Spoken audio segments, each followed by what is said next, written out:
Constitution of streaming oceans and lakes on the Earth's crust. Natural vegetation provides shelter to animals and provides us with the herbal and many other forest products. Minerals resources. A naturally occurring inorganic soil with a different chemical composition and a crystalline structure. Economic and social factor. Economic and social factor are social, culture, economic, social. Connected with society and the way it is organized. Culture. Place with the religious or culture will attract people. Economic. Connecting with the supply of money, business, industries and etc. Population change. Change in the number of people during a specific time. Population change are the three types: birth rate, death rate and migration.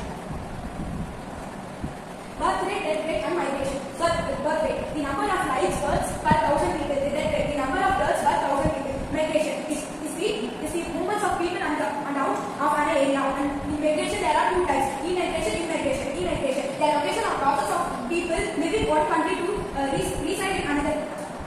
Immigration, people coming into your country from another country for the purpose of taking your residency. Composition of population. It is description of a population according to the characteristics such as age composition and sex ratio. Composition of population has two types: age composition, sex ratio. Age composition and sex ratio. Age composition. The number of people in various groups in that country, the population divided into three ages groups. 0 to 14 years are children, 15 to 64 years are working population, 65 years and above are the old people. Sex ratio. Sex ratio is 1:1 or 1,000 females for every 1,000 males. Sex ratio is defined as the number of females per 1,000 males in the population. Thank you. Love you all.